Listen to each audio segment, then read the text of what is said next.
네, 12절에서 26절까지 말씀이고요. 이게 A, B, A 이렇게 돼 있어서 성전 정화 사건을 가운데 두고 무화과나무 저주 사건, 혹자는 그래요. 신학자들 중에 예수님이 하신 최고의 스캔들이다. 이해가 안 되거든요.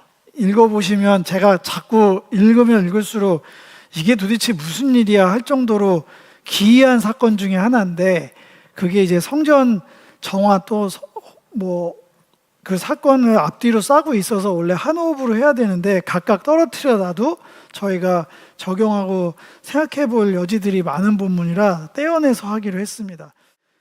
예수님이 예루살렘 입성하셨을 때 사람들이 정말 열과 성을 당해서 시편으로 찬양을 했어요. 그러니까 이걸 보면 신앙이 없는 것도 아니고 하나님 나라에 대한 갈망이 있습니다. 다윗의 나라를 회복하는 메시아에 대한 갈망들이 있었고, 그거를 호산나라는 그 호칭, 호시아나, 지금 이제 구하옵소서, 이런 그런 간절한 열망으로 찬양을 드렸으나 예수님 거기에 환호하지 않으셨어요. 화답하지 않고 자기 길을 가셨습니다. 굉장히 몇 분에게 나눠드렸는데 치밀하십니다. 그 치밀함은 저는 치열함으로 바꾸고 그게 바로 주님의 열정입니다. 무슨 일을 명확한 의도와 목적을 가지고 할 때 우연으로 지나가시고 이것 좀 해볼까 하신 거는 제 눈에는 단 하나도 없어 보여요. 네, 그런 예수님이 어색하실 수 있겠으나 애드립으로 하신 사역은 없다는 겁니다. 다 의도가 있으셨고 목적이 있으셨고 만나야 될 사람들을 만나셨어요. 그래서 성전에 들어가셔서 아무것도 하지 않으시고 다 살펴봅니다. 사람들의 열망은 하나였습니다. 들어가셔서 망치로 예전에 마카비가 그렇게 했던 것처럼 다 부셔달라. 다 부시고 새롭게 다윗의 나라, 하나님의 그 갈망을 이루어 달라는 걸 했는데 그거를 하지 않고 조용히 퇴장한 다음에 있었던 얘기입니다. 이제 이어져서 나가면 우리가 아는 본문으로 제가 읽어드릴게요. 이거 오늘 귀로만 들어도 됩니다. 이튿날 그들이 베다니에서 나왔을 때 예수께서 시장하신지라 멀리서 잎사귀 있는 한 무화과 나무를 보시고 혹 그 나무에 무엇이 있을까 하여 가셨더니 가서 보신즉 잎사귀 외에 아무것도 없더라. 이는 무화과의 때가 아님이라. 예수께서 나무에게 말씀하여 이르시되 이제로부터 영원토록 사람이 내게서 열매를 따먹지 못하리라 하시니 제자들이 이를 듣더라. 이렇게 얘기하십니다. 특징적인 거 몇 가지 꼽아드리면 예수님이 배고프셨다 얘기를 굳이 할 필요가 없거든요. 예수님 배고픈 것까지 저희가 알아야 되나요? 솔직히 말해서. 그러면은 왜 이게 이번에 처음 나왔을까요? 배고프신 것까지 이렇게 예수님이 시장하시답니다. 그러면은 이게 여기에 기록될 만한 일이라면 3년 반 동안 얼마나 이런 케이스가 많으셨겠어요. 돈도 목수의 아들이 무슨 돈이 그렇게 있었다고. 근데 지금 십자가지기 그 특별한 전 인류사의 창조사의 모든 시간이 몰려있는 일주일에 이 두 번째 날에 있었던 일에 배고픈 얘기를 쓰다니, 이거 되게 황당한 얘기입니다. 더 황당한 건 뭐냐면 멀리서 잎사귀 있는 무화과 나무 벌을 봤다. 그건 그럴 수 있습니다. 혹시라도 그 나무에 뭐가 있을까 하여 가셨다. 여기까지는. 가서 봤는데 아무것도 없다. 그러면 실망하셨겠죠. 근데 이유가 뭐냐면 무화과의 때가 아니었기 때문에 실망을 했다. 이게 말이 됩니까? 무슨 말인지 모르겠어요. 무화과가 열매 맺을 때가 아닌데 아닌 거를 몰랐으면 모르겠죠. 저 같은 사람이 무화과가 언제 열리는지 알 게 뭐예요. 기대로 갔을 때 실망했다 하면 이해를 하겠는데 무화과 때가 아닌데 아무것도 없어서 예수님께서 나무에게 무슨 재밌잖아요. 무슨 홍해 가르는데 얘기한 것도 아니고 나무에다가, 열매 없는 나무에다가 얘기를 하시면서 저주를 퍼붓습니다. 열매를 따먹지 못하리라. 그러니까 나무에다가 저주를 한 사건이에요. 열매 때가 아닌데 열매를 찾으러 와서 없으니까 화가 나서. 그래서 진짜로 신학자 중에 아주 유명한 신학자 중에 예수님이 시장하셔서 히스테리 부린 거다. 되게 언어순화한 겁니다. 제가 지금 말씀드린 그 신학자라는 사람들이 하는 그게 뭡니까? 예수님한테 생각이 없어도 어떻게 그렇게 그냥 잘 모르겠습니다 그렇게 하시지.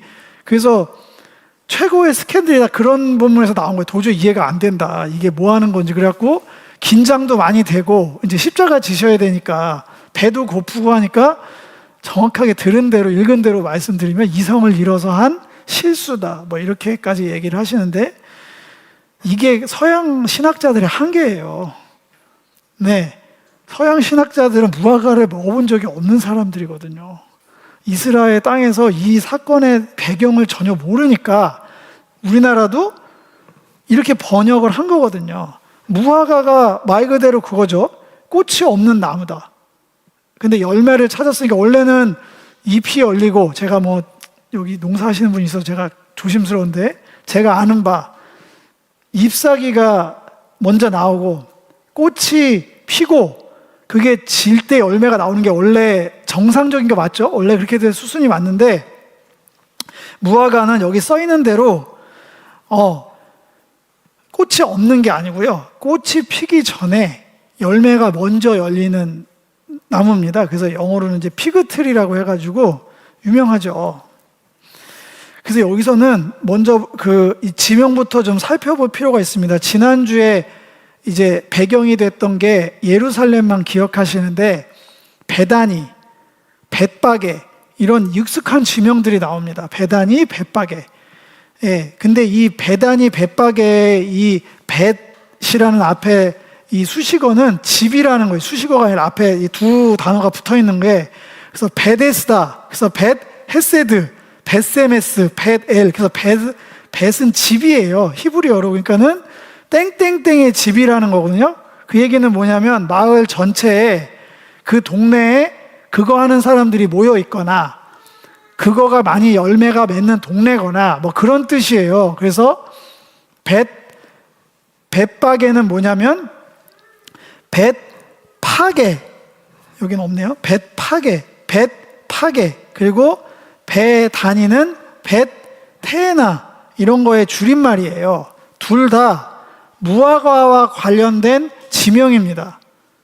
예, 그래서 예수님께서 마지막 머물렀던 동네가 다 무화과가 나는 동네고, 주로 무화과를 취급하는 동네는 부촌이기보다는 빈촌이에요. 그래서 베다니는 또 다른 뜻으로 벳아니, 가난한 자들의 동네, 고통받는 자들의 동네. 그래서 예수님은 돌아다니는 것도 부촌을 다닌 적은 거의 없었어요. 갈릴리에서도 그냥 그저 그런, 예루살렘 근처에서도 부촌 찾아다니시는 게 아니라 서민들 있는 대로 돌아다녔어요. 그러니까 받지 못할 집만 골라서 한 거죠. 예전에 그런 말 있죠. 말은 제주도로 보내고 사람은 서울로 보내라.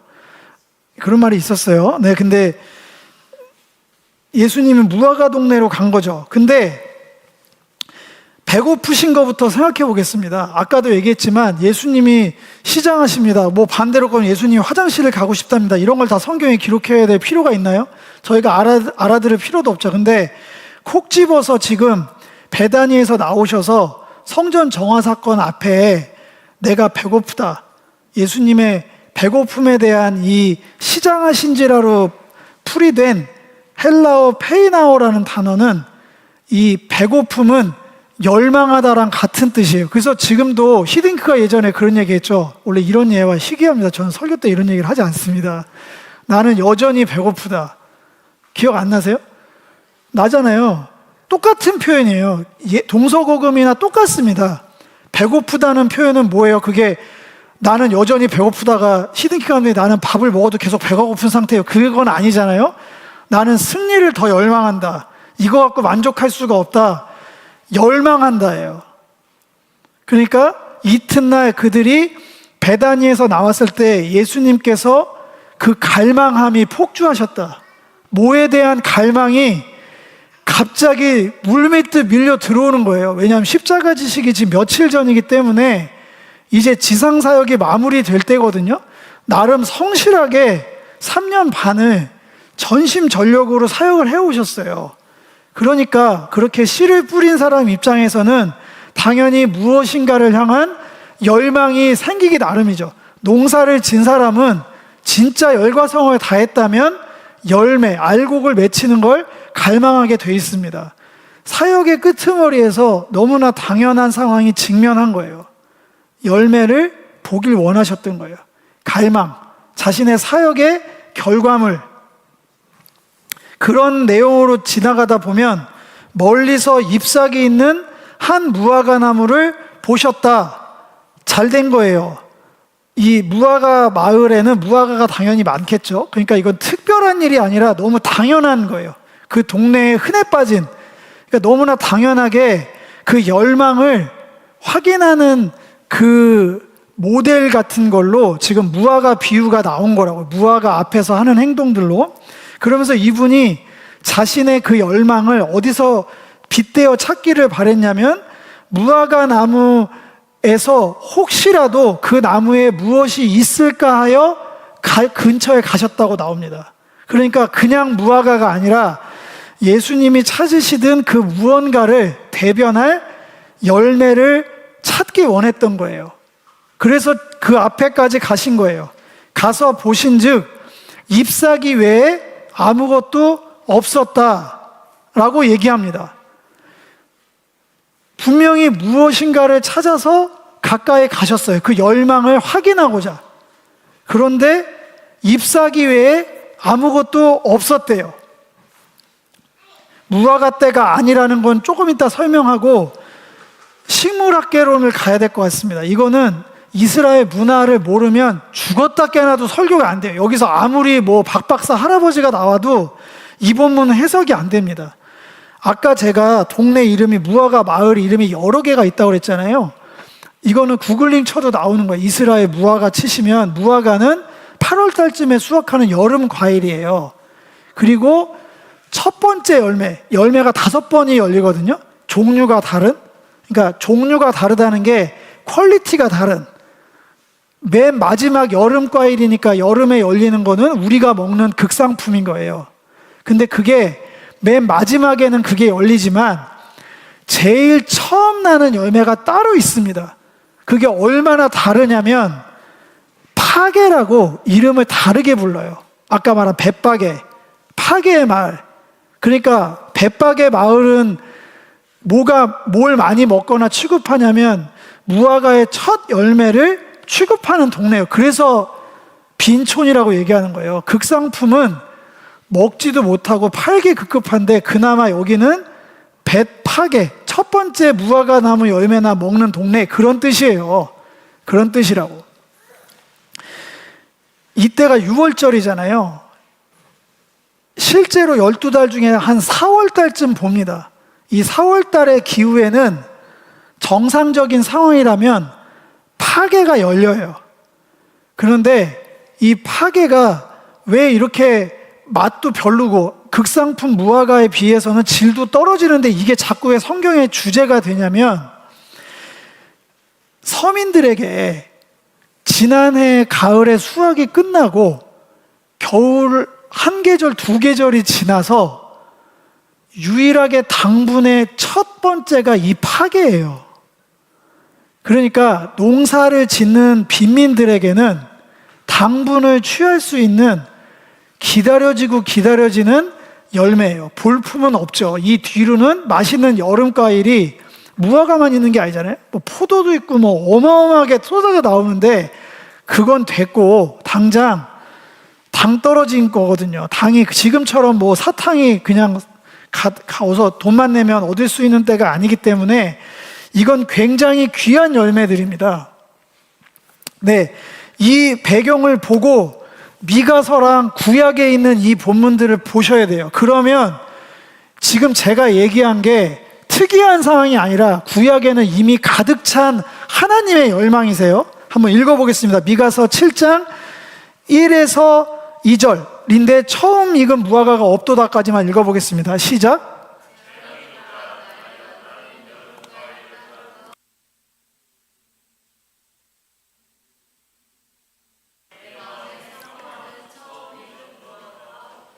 네, 여기 써 있죠. 처음 익은 무화과가 없도다. 처음 익은. 처음이라는 수식어가 붙으면은 다음이 있는 거죠. 처음 익은. 그러면 두 번째 익은, 세 번째 익은이 쭉쭉 나오는 거예요. 이거는 미가서에 이렇게 다시 풀어집니다. 나는 여기서 누굴까요? 나예요, 나. 나는 여호와 하나님입니다. 여호와 하나님 나는 여름 과일을 딴 후와 포도를 거둔 후 같아서 자기 지금 심리 상태, 그러니까 하나님의 심정, 포도송이가 없고 내 마음에 사모하는, 아까 예수님이 나는 배고프다, I'm hungry, 나는 열망한다, 똑같은 단어가 있어요. 내 마음에 열망하는 처음 익은 무화과가 없다. 미가서를 풀어서 설명을 드리면 여호와 하나님께서 용서하고 기회 주시고 다윗의 나라를 세우셔서 북극 강성을 만들어 주셨단 말이야. 그리고 죄져도 예언자들 보내서 회개하라, 용서하라 해서 애지중지 사역을 하셨어요.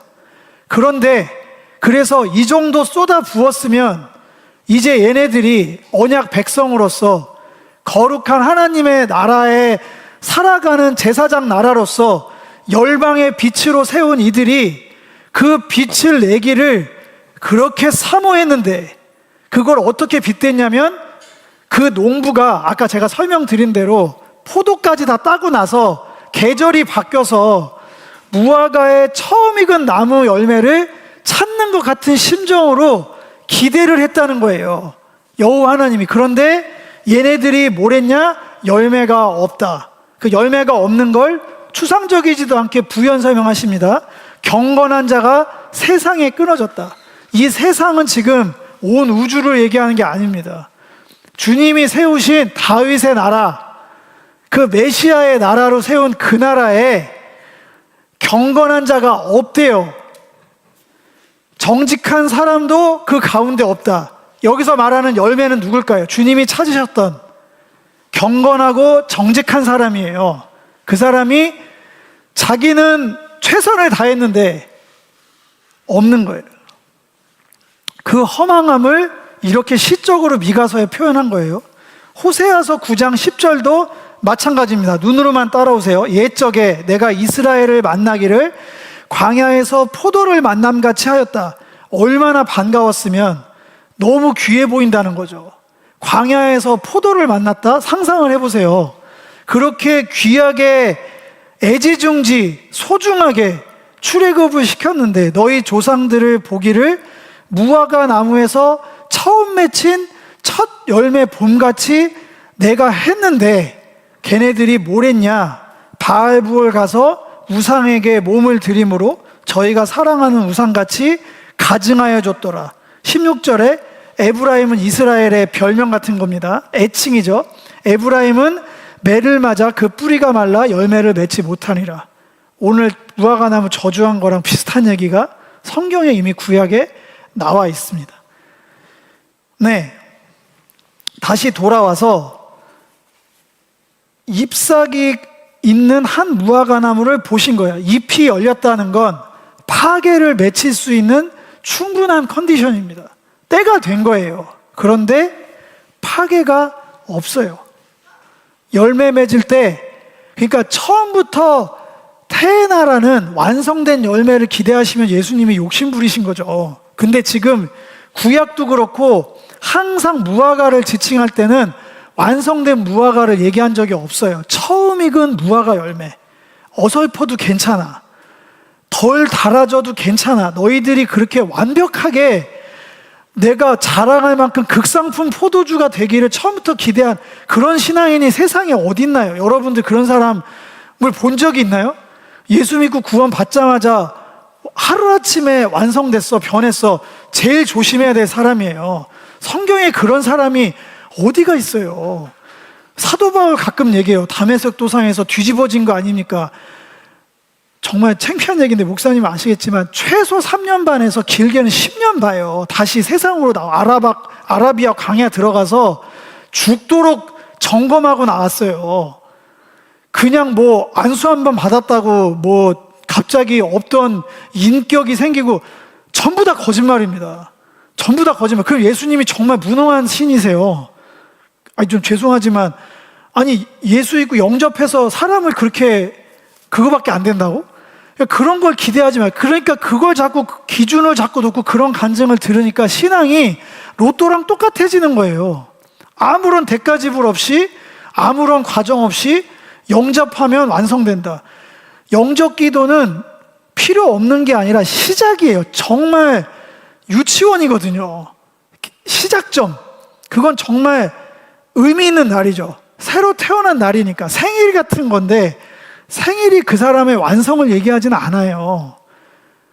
그거는 정말 의미 있는 날이지만 완성의 날은 아닌 거예요. 시작의 날인 거고. 똑같은 거예요. 주님은 저희들에게 뭐 열방의 빛, 세상의 소금, 주님이 바라시는 게 맞거든요. 그렇게 우리를 세우셨어요.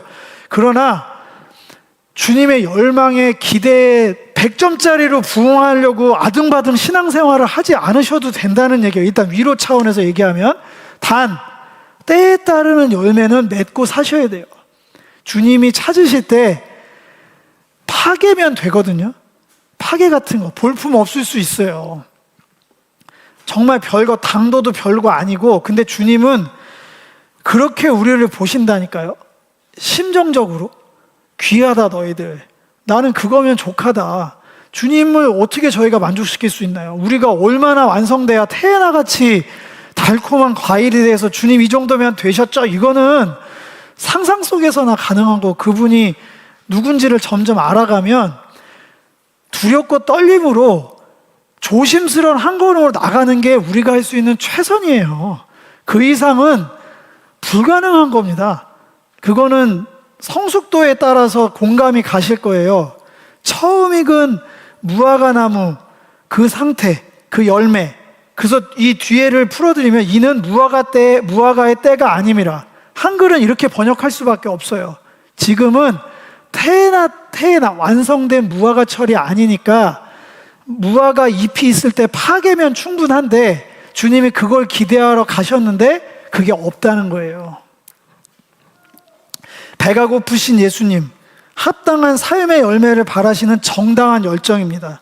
주님은 우리에게 늘 최선이세요. 최고의 것으로 최선을 다해서, 좀 이 표현이 어쩔지 모르지만 우리를 섬기세요. 우리와 동행하며 동역해 주십니다. 우리를 사랑하십니다. 그분은 우리에게 열매를 요구하실 수 있는 정당한 권리가 있으세요. 왜 내게 바라시는 게 맞나요? 아니요. 열정을 쏟아부은 존재에게는 바라는 게 있는 게 당연한 겁니다. 아이를 열과 성을 다해서 다 사랑하면, 다 쏟아부었으면 얘가 서울대 가는 걸 바라는 게 열매가 아니라 건실한 건강한 시민이자 하나님을 믿는 참된 신앙인으로서 자라가는 열매를 기대하는 게 정상적인 부모의 컨디션이에요. 뭐 될 대로 되라, 나는 쏟아부었으니까 너 알아서 살아. 그건 부모가 아니에요. 그런 부모가 세상에 어딨나요? 기대하는 건 쏟아부은 사람들의 당연한 모습인 거예요. 주님은 최선을 다했기 때문에 우리에게 얻기를 원하시는 열매가 있습니다. 성경에는 그거를 성령의 9가지 열매로도 얘기하고 서로 사랑하라는 것로도 얘기하고 여러 가지 다양한 열매 형태로 말을 하고 있습니다. 한 가지로만 얘기하지 않아요. 추상적이지도 않습니다. 왜 이 처음 익은 무화과의 이 첫 열매 상태가 예수님께 중요할까요? 혹시 떡잎부터 알아본다는 말 알고 계신가요? 똑같습니다. 파괴가 안 열리면 태에나가 열릴까요? 말도 안 되는 얘기입니다. 그때에 맞는 성숙도가, 그 열매에 기대하는 정도가 나오지 않으면 태에나는 열릴 수가 없어요. 그래서 전략적으로, 문화적으로 더 설명을 드리면, 파괴가 열리면 선심 좋은 척, 인심 좋은 척하고 지주죠. 무화과 나무 농사 그 토지 주인들이 애들을 불러 모읍니다. 야, 너네 이거 따먹어. 왜냐하면 그걸 따줘야 그 자리에서 좋은 열매가 나와요. 그래서 선심 쓰는 척 하고 서로 좋은 거죠. 윈. 그게 원래 이 동네 문화였어요. 그래서 아무나 따먹게 두는 거예요. 예를 들어 태에나를 지나가던 예수님 같은 사람이 따먹으면 득달같이 형사고발 당할 겁니다. 제 손 이거 한 걸로, 세벼 이걸로. 파괴는 아무나 먹을 수 있는 거예요. 제발 좀 먹어줬으면 좋겠다. 그래야 태에나가 잘 열리니까. 반대로 파괴가 없으면 태에나도 없는 거예요. 볼장 다 본 겁니다. 뒤에 성전 정화는 이 밑그림과 똑같은 거예요. 성전이 진짜 하나님의 참 성전이었으면 거기서 반드시 무언가는 이루어져야 되거든요. 거기는 성전 다음에 무엇인가가 거기서 이루어져야 되는 최소한이 있는 거거든요. 근데 그게 없어서 성전을 부시겠다 하신 거예요. 이거랑 똑같습니다. 그래서 이 첫 비유가 잘 바탕이 돼야 이어지는 본문들이, 나중에 뒤에 가면 제로령과 나와요. 이 산들 들어서 저기다 넣어라, 믿음대로 될지어다. 근데 왜 제 기도는 응답 안 되나요? 어디 기도 질문하는데 그 얘기 꼭 나온다니까. 기도하면 된다더니 안 되는데요. 그게 그 본문이 근거거든요. 이게 이 흐름 안에 있어요. 그래서 제가 자꾸 힘을 주는 거예요. 여기서 잘 하나님을 믿는 거랑 다 관계되는 거거든요. 하나님을 믿는 거. 정리를 해보겠습니다. 복음, 종말적 새 출애굽의 하나님 나라, 그 통치와 승리가 복음이라고 말씀드렸습니다. 이 복음은, 종말적 새 출애굽의 하나님 나라는, 하나님의 통치와 승리는 죽은 다음에 가는 천국에서 맛보는 어떠함이 아니에요. 그게 굉장히 차이입니다. 예수를 통해 실현됐다가 복음이에요. 아직 그게 안 됐다 그러면 주님의 초림도 없는 거예요, 여러분들. 되게 무서운 말입니다, 그거. 그 유대교잖아요, 유대교. 메시아 인정 안 하는. 회개와 믿음은 그래서 후회하는 게 아니라 새 언약 백성으로 삶으로 초대된 거예요. 이걸 구원이자 영생의 실제로 봅니다. 구원받은 거, 영생을 얻은 건 새 언약 백성의 삶으로 걸맞은 삶의 열매를 그때그때마다 어떨 때는, 어떤 사람은 그 시즌이 파괴일 때가 있겠죠. 처음 익은 열매. 누가 보면 에게 뭐 적어야 하지만 주님 눈에는 하트 뿅뿅인 거예요. 왜냐하면 주님은 그만큼을 원하시는 거지, 정량적으로 이걸 원하시는 게 아니거든요. 모두가 다 이렇게 딱 정해놓고 거기 도달하지 않으면 탈락. 그러면 반문합니다. 이런 신앙 가지신 분들, 여기 누가 그 기준을 통과할 수 있을까요? 감히 누가? 나는 자신 있다. 그게 제정신일까요? 저는 심각합니다. 그게 어떻게 가능하지? 어떻게 피조물이 창조주의 기준에 부합할 수가 있지? 자유하세요. 파괴면 된다니까? 주님이 원하시는 때 원하시는 열매 정도면 충분한 거예요. 구원 영생의 실제를 살아가셨으면 좋겠습니다. 호산나, 다윗의 나라로 회복시킬 메시아의 입성, 그 열망이 담긴 찬양. 그런데 주님의 2000년 전 그 시대를 잠깐 돌아볼까요? 얼마나 지금과 같은가? 로마 제국이라는, 팍스 로마라는 현실적인 영향력 아래 거기에 부역하는 사람. 뭐냐면 그 권력 안에서 적당히 하자, 적당히 믿고 우리 종교 권력도 유지하고 하려면 로마에 어느 정도는 부역하면서 나가야 돼. 그러니까 자칭 메시아들 잡아 죽였던 대제사장과 서기관들, 이런 사람들을 말하는 겁니다. 두 번째, 전복하려고. 못 살겠다 갈아보자. 메시아 나타날 때마다 카레 혁명. 로마 가만두면 안 돼. 저 종교 지도자들 가만두면 안 돼. 다 싹 다 갈아엎어야 돼. 그게 예수님 제자들 중에 상당수였습니다. 열심당이라고 들어봤어요. 젤롯당. 그 열심당이 누구게요? 카레 혁명을 부르짖던 사람이에요. 칼로 해야지 무슨 말도 안 되는 시절 좋은 소리를 하고 있냐. 뒤집어 엎읍시다. 다윗의 나라를 열망했던 그 메시아가 뭐 하는 사람인가요? 군사 권력자입니다. 로마랑 맞짱 떠서 이기를 새로운 마카비. 그러던지 말던지 이 전열에서 완전히 이탈해서 산속에나 광야에 틀어박혀서 수도원 영성하는 사람들. 네, 개토 만들어서 주님이 오실 거야. 24시간 기도의 집에서 목욕하고 성경 필사하고 밤새 기도하고, 이 세 가지 부류로 예수님 시대에도 똑같았다니까요. 정리해 드릴까요? 하나, 그 시대적 흐름에 극강으로 맞춰서 사는 사람이야. 그냥 이렇게 가면 돼. 우리 어차피 신앙의 평화를 지키려면 적당히 타협할 줄도 알아야지 하고 가던 사람. 아니다. 이 세상을, 이 땅에서 하나님 나라를 완성시켜야 돼. 갈아엎어. 하나님의 반하는 거 다 피로 숙청하고 전쟁. 그게 성전이잖아요. 십자군 같은 거, 홀리워, 죽어나갔잖아요. 다. 지금도 다 종교 전쟁인 거 안 보이세요?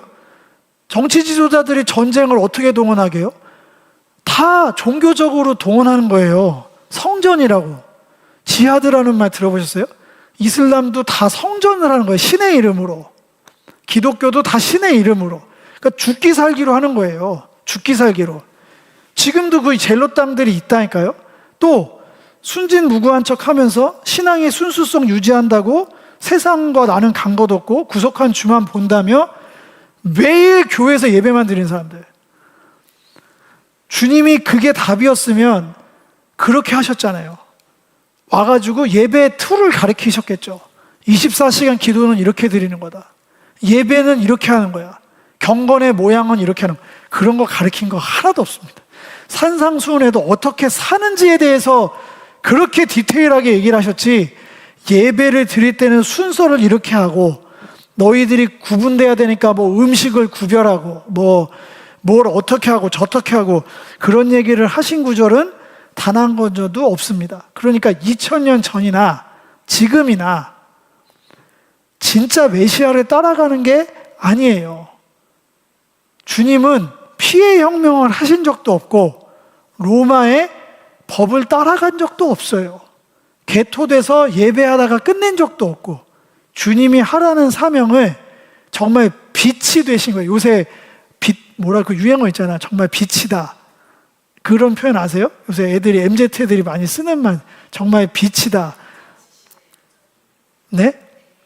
네, 그래서 주님은 정말 영롱하게 어디에도 본 적 없었던 삶의 정말 흑암의 비추인 빛으로 반짝반짝 빛나시고 사역을 하신 거거든요. 십자가에서. 지금 우리에게도 동일한 걸 원하시는 거예요. 새 출애굽의 성취자이자 참성전의 건축자이자 하나님 나라의 통치자 예수를 그 당시에는 거부하거나 따른다고 했지만 온전히 따르지 않은 형태로 신앙생활을 이어갔단 말이에요. 지금 우리는 어떻게 해야 될까요?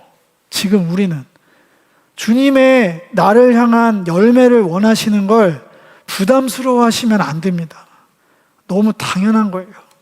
그리고 또 얘기하지만 100점짜리를 바라시는 게 아니에요. 때에 따른 열매면 충분합니다. 여러분들이 참된 구원과 영생의 실제의 삶을 기대하고 소망하면서 그 열매는 다른 게 아닙니다. 내게 부여하신 삶의 기회와 현장에서 소금과 빛으로 빛나는 것. 어디 숨지도 말라고 그랬어요. 등경 위에 높이 들려서 산 위의 마을이 너희들을 숨기지 못하게 등경 위에 높이 드신다고 그랬지 어디 짱 박히라고 하신 적 없다고. 우리끼리 모여서 되는 거 없어요.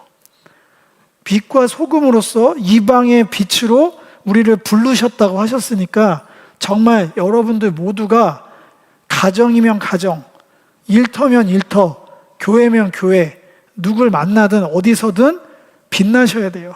반짝반짝. 넌 다르구나. 너의 삶의 빛깔은 어디서 본 적이 없는, 듣도 보지도 못한 정말 특별함이 있어. 그 빛의 매료당에서 나오는 거예요. 그 빛을 알아본 사람들이. 저와 여러분들의 삶이 파괴처럼 첫 열매로 맺혀질 수 있기를 소망합니다. 그 첫 열매가 맺혀지고 떨어지고 맺혀짐을 반복할수록 여러분들이 극상품 무화과 태에나로 변화될 줄 믿습니다. 우리 그 소망 가지고 기도로 이어갔으면 좋겠습니다. 예, 기도 제목은 오늘은 한 개를 빼고 4개로 좀 정리해 봤습니다.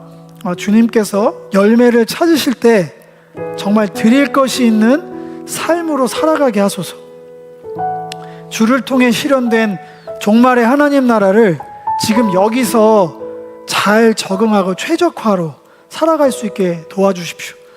이 땅에서 주님이 부르시고 택하시고 세우신 우리들, 우리 교회, 빛과 소금으로 살아가게 하여 주십시오.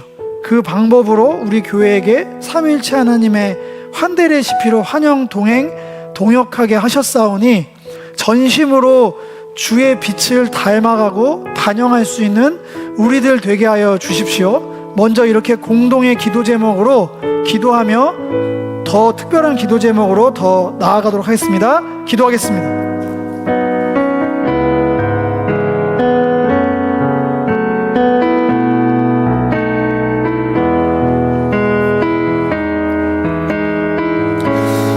주님께서 정말 열과 성으로 우리의 삶의 모든 여정에 함께 하시고, 우리가 인정할 때나 의식하지 못할 때도 주님 성실하게 씨를 뿌리시고 물을 주시고 거름을 주시고 잡초를 뽑아내시고 애지중지 키우셔서 지금 여기까지 우리가 와 있는 줄 믿습니다. 예, 주님의 그 열심, 그 치열함, 치밀함, 그 결과물이 오늘 이곳에서 예배드리는 우리의 현 주소입니다. 주님, 당연히